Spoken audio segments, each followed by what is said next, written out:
आज चाहिँ बिहान बिहानै मलाई एकदम ठुलो लस भयो।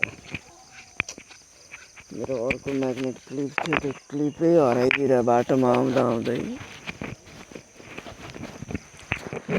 यो एउटा त छ। अब त्यो क्लिप भए जस्तो हुँदैन। यस्तो खोज्दै खोज्दै म 6 किलोमिटर जति फर्किसकेँ। जहाँबाट म निक्लेको थिएँ त्यहाँसम्म फर्किसकेर पनि मैले त्यो मेरो सामान भेटाएन। एकदम दुःख लाग्यो। अब फर्किनुदेखि बाहेक उपायहरू केही छैन।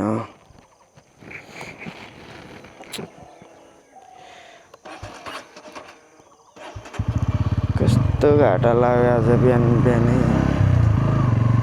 धन्न माइक चाहिँ खसेन छ। माइक पनि खसेको भए चाहिँ बिजो हुन्थ्यो। बरु माइक र त्यो सँगै क्लिप खस्यो भए त बरु भेटिन्थ्यो होला एटलिस्ट। तर लास्ट नमजा लाग्यो। फेरि काठमाडौँको लागि म निक्लेको, फर्केर हिँडेको बेला फर्किनु पर्यो भने द्याट्स नट गुड। हिँडेको मान्छे म पथरी पुगेको थिएँ। पथरी पुगेर हेलमेट खोलेर यसो हेर्छु, माइक त हातमा आउँछ। आज एकदम ब्याड लक भयो आजको दिन मेरो लागि। बिहान बिहानै घाटा लाग्यो।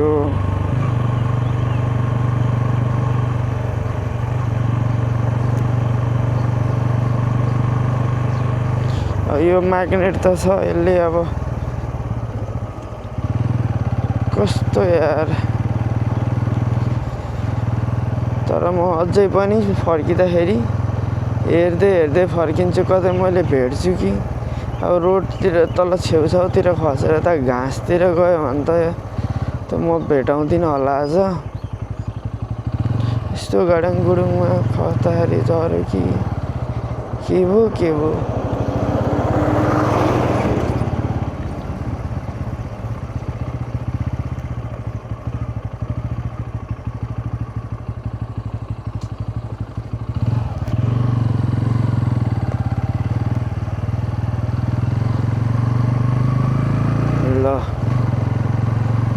छैन अब के गर्ने। बिर्सिन माया मार्न पनि गाह्रो के। चिजहरू हराएपछि यसरी झन् बिहान बिहानै पो घाटा लाग्यो त यार।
फेरि त्यसको कलर पनि झन्डै यो रोडसँग मिल्छ होला। खोज्न यसरी खोजिरहेछ मैले। भेट्ला कि नभेट्ला, तर मैले भेट्दैन होला। I don't think I can find it. तर लास्ट माया लाग्दो रहेछ यार। कस्तो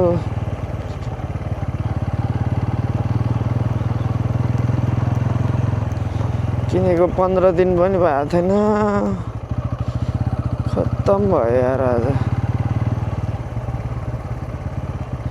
भेट्नु नि मैले जाँदा जाँदा यता कतै, लास्ट ह्याप्पी हुन्थ्यो होला।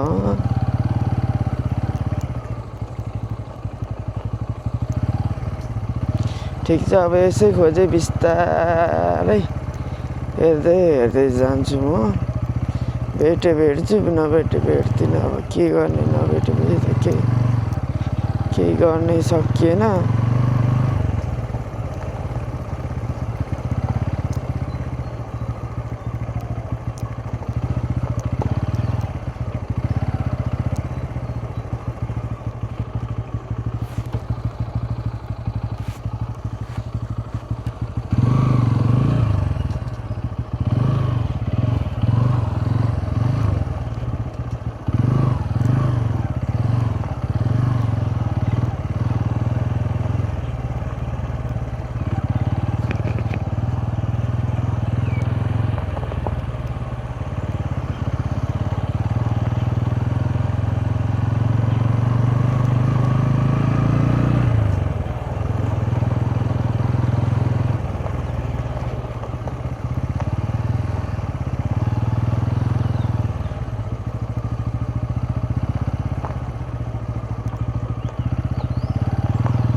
कस्तो त यार,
अब चाहिँ फाइनल्ली थाहा भयो मैले भेट्दैन भनेर।